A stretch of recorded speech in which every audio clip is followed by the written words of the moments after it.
Headliner Nation, it's the first start and sit video of the year, and if you're pumped for it, throw that hand up in the air and let me know. But I can guarantee you one thing, you're not nearly as excited as I am, because not only am I throwing both hands up in the air, but if I were to stand up right now, YouTube is for sure gonna demonetize our channel. If you've been here before, welcome back to our start and sit videos. And if you're new here, welcome in for the first time. These videos have to be the staple of our in-season content. We do 4 start and sit videos a week for quarterback, running back, tight end, and wide receivers. And in each of those videos, we jump into every single matchup, but we go in depth for you. We're gonna dive into the matchups and talk about what may make a player a risky start, a guaranteed start, or someone that you may just wanna leave on the bench. And this year's videos are gonna look a little bit different, but I think you all are going to love the improvement. So hit the like button for me and make sure you subscribe if you're new to the channel, and let's go ahead and hop into it, and I'll talk about the differences during our first matchup. The first matchup of 2023 on Thursday Night Football is the Detroit Lions heading to Kansas City to face the Chiefs. And as you can now see, we have got ourselves a beautiful new layout. The scores that we used last year to help predict start and sits are out the door, and in its place is a beautiful clean layout that gives you a ton of information, including more matchup information between the two teams and information on the players themselves. One thing that we really found out last year is people were not listening to the videos. They were just looking at the start and sit and being done with it. Now this helps you if you don't have the time to listen to the whole thing and just need to look through it. It's going to give you a ton of information to help you make that decision. And then the names are going to be highlighted in green, meaning absolutely let's go, this guy is in our lineup. Yellow, which means we're probably still going to start them, but they could be risky for one reason or another. And red, which means, you know what, if you got to start them, it could end up being bad for you. I would personally just sit them. And for week 1, all the information you see in the video is going to be from 2022. Next week, we'll start updating it with all 2023 information. All right, now that you've been caught up to speed on how everything works, let's dive into the matchup itself. And I've got Jahmyr Gibbs and David Montgomery both as pretty decent starts this week. Gibbs is going to have the upside. They're going to have to throw the ball on the road in Kansas City, and Detroit has made it known they're going to be doing some things with Jahmyr Gibbs that people probably won't be ready for. And David Montgomery on the ground could end up being a solid start this week because we know Detroit's going to run the football. And as of this recording, Chris Jones for the Kansas City Chiefs has not reported to camp and probably will not play in week 1. That is a huge hole in the middle of the defense that is going to be open for David Montgomery to hopefully find a touchdown with. And for the Kansas City Chiefs, they're going up against a Detroit defense that was really bad to start last year and got a lot better as the season went on. And one area that they really tried to improve on is clogging up the middle and not giving up as many rushing yards this season. But for Isaiah Pacheco, I'm still going to go with him as a pretty solid start this week, going up against that new look Lions defense. Knowing that they've got so much turnover at the wide receiver position for the Kansas City Chiefs, I do believe that they'll still try to run the ball this week so they don't have to have Patrick Mahomes throw the ball 60 times in week 1. And for Jerick McKinnon, I'm not really going to want to start him this week unless I'm in a PPR league. Then I'll take a look at it because Detroit is probably going to give Kansas City some fits. I'm not saying they'll win the game, but hopefully they keep it close. And if that happens, and again, saying with all the changes at wide receiver, Jerick McKinnon could be someone that is utilized in the passing game a lot this week. For Carolina and Atlanta, we've got 2 top 10 picks facing off against each other. Bryce Young for Carolina, Bijan Robinson for Atlanta. And for Carolina and Miles Sanders, I will go ahead and roll with him this week. Now, the offensive line looked a lot better in the preseason in terms of run blocking than pass blocking. And you don't want to get Bryce Young killed in his very first week. So I expect Carolina to be very balanced. They've already said they want to run the football a lot, and I do expect that to happen. So expect Miles Sanders to see 20 carries this week, and going up against Atlanta, he could definitely have a really nice floor for you. For Bijan Robinson, I'm going to go ahead and list him as a guy that we are definitely starting, because why wouldn't we at this point? And why would you even consider sitting a guy that you drafted inside the first round? Tyler Algier is in yellow because I am interested to see how this matchup plays out for them. Does Tyler Algier see 40% of the carries this week? Does he get up to 50? Is it way more Bijan Robinson than we ever expected? Do we see a decent amount of Tyler Algier with Bijan out in the slot? There's so many different things that could happen this week. Would I start Tyler Algier?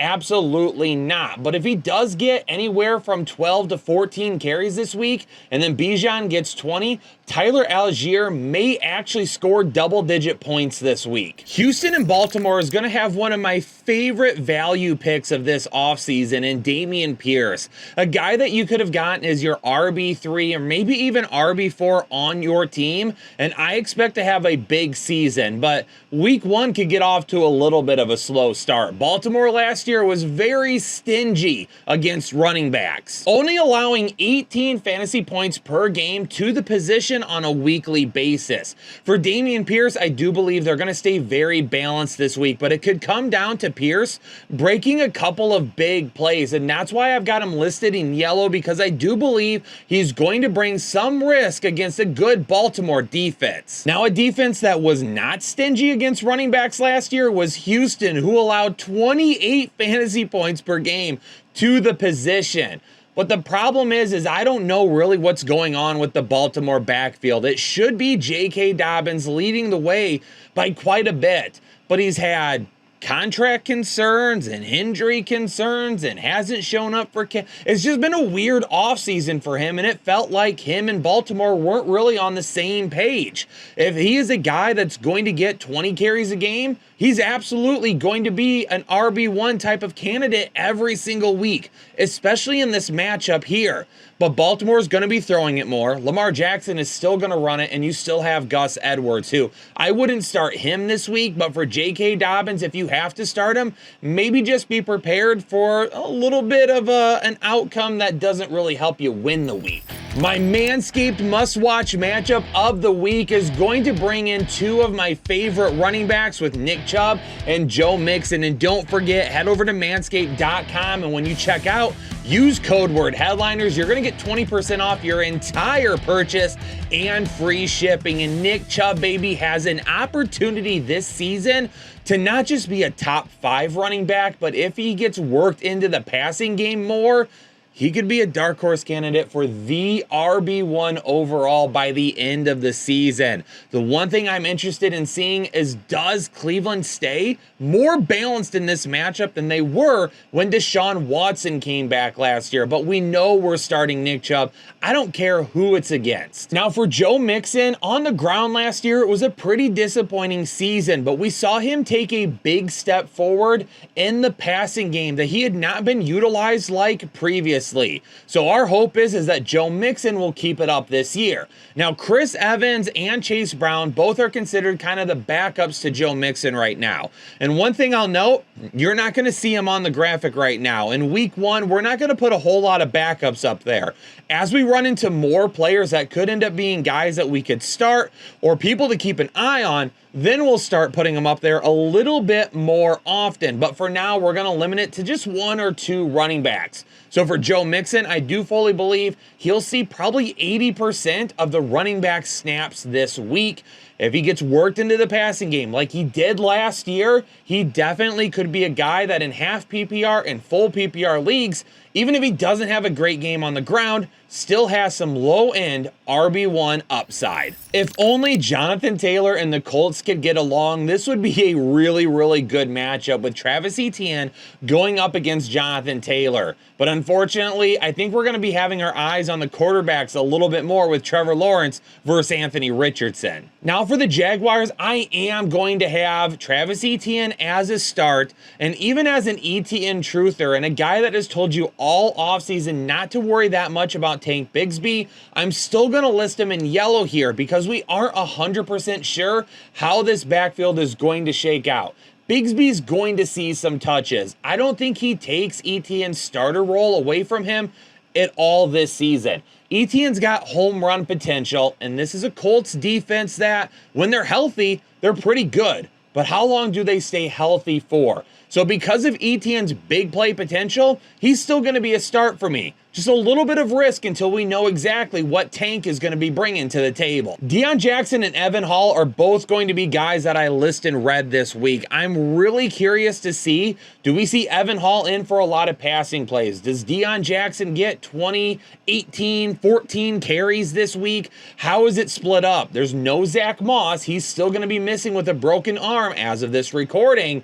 So the backfield's a little bit of a mess right now. If you drafted JT and you were going to end up putting Deion Jackson in his place just by default, I would look through the rest of this video to find out if there's someone on your team that has a little bit more upside. If you're desperate though, throw Deion Jackson in, but I would try to find somebody else with possibly a little more upside to start. Tampa Bay heading into Minnesota is going to look a lot different this year with Baker Mayfield instead of Tom Brady under center, and how is that going to affect the run game? Rachaad White is not a guy that I am a fan of, and I broke it down that his efficiency last year was absolutely awful. I'm not talking about his volume, so if your argument is, well, Leonard Fournette was there, that makes sense.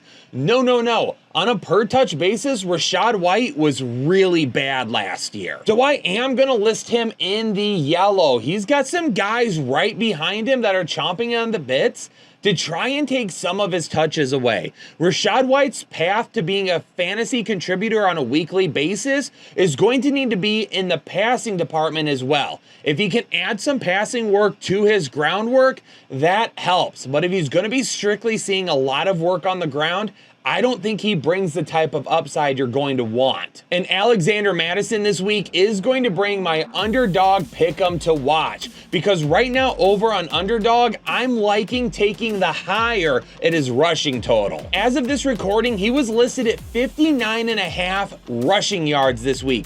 I'm going to take the over on that. Even if he were to have a bad day, with the weapons that they have there and the ability to open up some gaps on the offensive line, it would only take a couple of big plays to really get him at least halfway to that percentage. I'll take the higher on the 59.5 yards for sure. And if you want to take the higher as well, download the Underdog app and sign up with code word headliners, because they're going to price match your deposit up to $100 and give you a special pick'em this week that is almost guaranteed to hit. Will 2023 finally be the downfall of the King, or will King Henry continue to absolutely make defenders regret getting in his way when he's running down the field? Absolutely a green start for me this week. If you own Derrick Henry, you probably got him in the second round this year. Absolutely, he is going to be in our lineup going up against the Saints this week. It's just going to still be a run-first team, but hopefully with DeAndre Hopkins and Treylon Burks, it gives them a little bit more space to run, and they don't get as cramped up as they were last season. Now for Jamal Williams and Kendre Miller, Jamal Williams is still a risk for me. Last season when he did not score, he didn't really do anything for you in Detroit. Now, he will be the lead back this week. Kendre Miller is going to see some time. Would I start Kendre Miller? Absolutely not. I wouldn't even consider it. But he could get enough touches that Jamal Williams' ceiling just is not there if he does not score. So if you're starting Jamal Williams, you're starting him as a flex and you're hoping he finds the end zone. San Francisco and Pittsburgh should be a really good matchup. We got a couple of second-year quarterbacks, Brock Purdy and Kenny Pickett, going at each other. But on the ground, this could end up being a difficult matchup for both running backs. Now, for Christian McCaffrey, you probably used a top 5, if not a top 2 pick on him.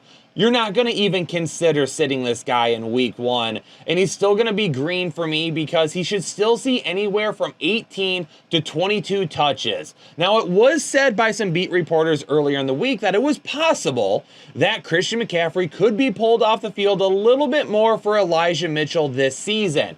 But that's okay. My hope is that they pull him off the field a little bit more and maybe don't make him pass block or run as many routes as he did in the past, which should still lead to plenty of touches, even if they just reduce some of the snaps. And for Najee Harris, this is going to be a really tough matchup against a really good defense. And if Najee Harris doesn't get the volume in the passing game to go along with his work on the ground this week, it could end up being tough. For as inefficient as Najee Harris has been, going up against San Francisco this week, which, by the way, only allowed 13.7 fantasy points to running backs last season. It could be a really long day for Najee Harris if he doesn't find the end zone, and unfortunately, those of you that drafted him will be looking at a single-digit score this week as well. Arizona and Washington. Washington quietly had one of the best defenses in football last season. Unfortunately, their offense was just a mess. So James Conner this week going up against them is going to need to see some work in the passing game because unfortunately on the ground, why not just key in on the run game? We don't even know who the starter is going to be for Arizona yet. It could be rookie Clayton Tune. I mean, if it's him, that's great. What if it's Dobbs, who they just added a couple of weeks ago? I'm not loving either option right now for James Conner. So the hope is he gets a few dump offs for you, because if he doesn't, this is going to be a really dangerous week. Originally, I thought about putting Brian Robinson in green because Arizona allowed almost 25 fantasy points to opposing running backs last season. And now they've gotten rid of Isaiah Simmons and absolutely showed that they're just tanking this season. So Brian Robinson, if Washington can get out to a decent lead, is going to be the main back. He's very close to being green for me and definitely a flex start. My only concern is how often is Antonio Gibson really getting on the field? How many targets is he getting? And how is that backfield split gonna work? Once we know more about that, Brian Robinson would be an easy green in these type of games. But we need to know more before we go that far. One of the biggest rivalries in all of football with the Green Bay Packers and the Chicago Bears. And all offseason long, I have been telling you, hey, Green Bay is going to have to rely on their run game and their running backs. Aaron Jones on the ground and in the passing game. A.J. Dillon on the ground. So what is that really going to look like this week? Now, unfortunately, on this slide, you're seeing a whole lot of red right now. And that's because, once again, we kind of have to figure out how these backfields are going to be split in week 1. And these defenses weren't all that great against running backs last season. Green Bay allowing just over 21 fantasy points to the running back position, and the Chicago Bears allowing just over 25. So for Aaron Jones, like I said, he's going to be utilized in the passing game, and that's why he's green for me. He's going to be the starting running back, and he should easily see 15 touches in this game. Now, A.J. Dillon is going to be in red for me because we have to establish how much volume will he actually get on the ground, or is he going to be a little bit more touchdown dependent, similar to what Jamal Williams was last year? Now, does that mean A.J. Dillon is going to score 17 touchdowns? No, but that's where Jamal Williams made his money last season. And if A.J. Dillon isn't getting those touchdowns, you have to figure out where that floor will actually be. Now, even though one of my lights went out in the middle of that last sentence, we're not re-recording that stuff. We've got too much information to go through. We popped in another battery and we're moving forward. For the Chicago Bears, listen, I got to see how this backfield plays out. Khalil Herbert was a sleeper for me this offseason, and he's a guy that I would really like to start this week. But he's also a guy that if you drafted him, you drafted him super late, so you're not dependent on playing him this week unless you play like multiple flex starts. Now, if you have multiple flex spots and you got to throw him out there, just be prepared to be cautious on the amount of points he scores as we try to figure out how many touches Foreman and Johnson are going to get alongside him. So unless you have to start one of these guys this week, I just wouldn't start any of them. A whole lot of question marks for this matchup here with the Las Vegas Raiders and the Denver Broncos. For the Raiders, what are they going to look like without Derek Carr under center and new quarterback Jimmy Garoppolo? For the Denver Broncos, is Sean Payton going to make that big of an impact, or is Russell Wilson washed up? On the ground, we might still have some question marks. Now for the Raiders, I'm going to list Josh Jacobs in the green. Why? Because he's the guy that's going to get the majority of the touches there. I mean, the guy averaged over 23 touches a game and 121 total yards per game last season. We are not benching that. Now that he's got his one-year deal, he signed it in camp, that's great. We're going to put him in our lineup. Now, the one reason why I'm saying there might be some questions here is because is he fully in football shape? And if he is not, do we see a little bit of a reduction to his workload in week 1? Even if we do, it's not enough to deter me from starting him. For the Denver Broncos, there are going to be a lot of question marks here. Javonte Williams is having, let's say, a miraculous recovery. I mean, this dude's leg was hanging by a tendon when he got injured last season. And somehow, some way, the dude is basically fully healthy, or so the Broncos are saying right now, which is crazy because he shouldn't be fully healthy for at least another couple of months. He's going to get some work, but it's not enough for me to risk it right now because once again, if you drafted Javonte Williams, you drafted him a little bit later, so you're probably not dependent on him starting this week. Let's see how things play out first. Now, if you are dependent on someone in this backfield and it's Samaje Perine, I would be okay with that because he's probably going to get some dump offs this week, and I would anticipate he does get more touches than what Javonte Williams does. But this will be a backfield that we have to monitor for the first few weeks. Oh man, if you want to watch a whole lot of scoring this week, then it's going to be Miami and the Chargers. Now on Miami's side with the running backs, again, I'm not going to start either of these guys. Raheem Mostert, I do like him as a sleeper candidate this year. And now that Jeff Wilson is missing the first 4 weeks of the season, he definitely is going to be the starter and should see more touches on the ground than a chain. But until we know exactly what it's going to look like, neither of these guys are really worth the risk to put in our lineup, especially if Miami is playing from behind against the Chargers and needs to throw the ball more. A chain would be the most likely scenario there, but of course it's going to be Waddle and Hill with the most. And then for the Chargers, we're absolutely starting Austin Eckler, and this is a guy that has top 3 potential at the position this week. You have so many offensive weapons right now that it's going to be hard to cover all of them and key on the run. Austin Eckler is going to see a whole lot of holes. He's going to have some big plays this week. And then you add in his passing game work, which really underneath, he's going to be covered by linebackers every once in a while, and he can beat all of those guys. Lots of upside this week with him. Now, the Philadelphia Eagles may have one of the most confusing backfields in all of football right now. DeAndre Swift can't stay healthy. Rashad Penny just is never healthy. And then you've got Kenneth Gainwell, who's never been relied on as a starting running back at the NFL level. Who knows what's going to happen? And do you want to risk it in week 1? Well, if you got to risk it with somebody, I would go with DeAndre Swift, who is the presumed starter as of right now. But all 3 of these guys are going to see touches this week. Jalen Hurts is still going to get his touches on the ground, and they're going to be throwing the ball more than enough. So if you have to go with somebody, go with Swift, but you better hope that he has a couple big plays or scores a touchdown. Now for Ramondre Stevenson, I'm absolutely locking him in, even in a tougher matchup this week, because Ramondre Stevenson is going to see plenty of work in the passing game. So that is why I've got him in green. You could argue that he should be in yellow, and I would understand that, but I still think he sees like 8 targets in the passing game this week, and he could still see 15 touches on the ground. That is more than enough, especially if he scores, to give him some decent return this week, especially considering a lot of you probably drafted him as your RB2. Now, if you have him as your RB1, maybe the upside isn't there. And maybe Zeke does score, maybe he does take a touchdown this week and score on the ground. but I'm not really worried about that. And that's not enough to even have me put Zeke in my lineup yet. So I'll see what happens with him before I make a decision on whether or not I'm going to play him. Now in this matchup, it would look like you would want to start Cam Akers this week. The Seattle Seahawks allowed 25 points per game to opposing running backs last season. But is there going to be enough weapons healthy to really keep the defense from queuing in on Cam Akers?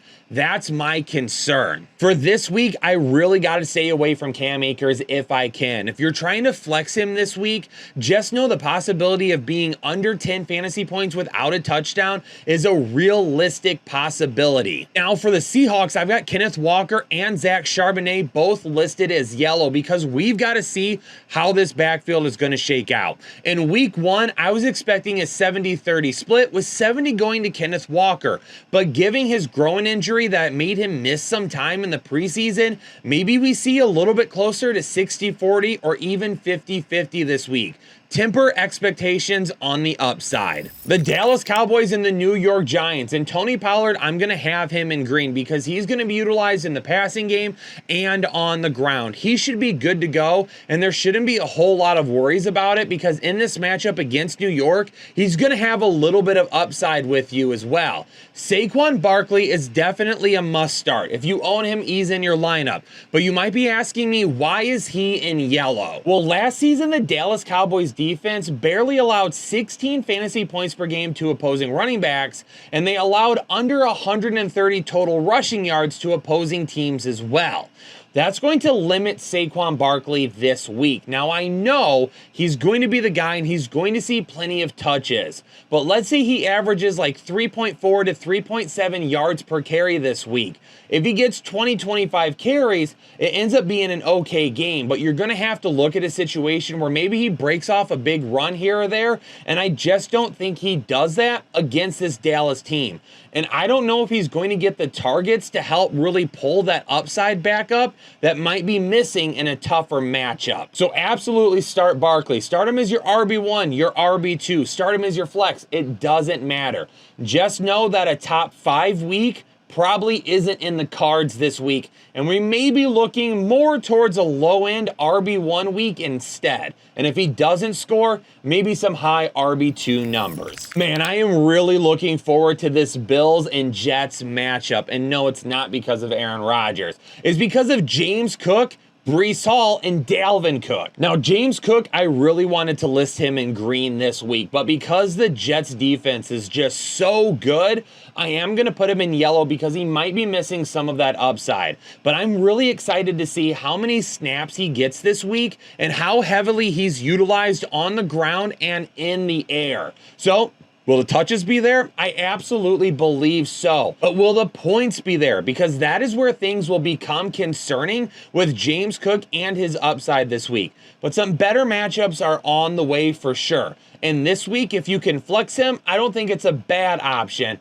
But just be tempered on those expectations a little bit. Now, for the New York Jets, I am going to list Breece Hall as a guy that I don't want to start this week. There is a lot of risk because over the weekend, the Jets even said, we want to move him along slowly. We're not just going to toss him back out there and go crazy. So Dalvin Cook for me is a guy that I will start in my flex this week. Now, if you see that he's in yellow, it's because, again, we don't know how many touches Breece Hall will actually get. So that could end up limiting the upside. And this is a little bit of a tougher matchup. I mean, the Bills only allowed 17 fantasy points per game to running backs last year, and they only allowed just over 100 rushing yards per game. So with all that being said, Dalvin Cook, if you flex him, great. But he's going to have to score a touchdown, and we got to hope that he can get like 18 total touches this week. Yo, Headliner Nation, there is our very first start and sit video of the 2023 season, and I broke down every matchup and the running back position for you.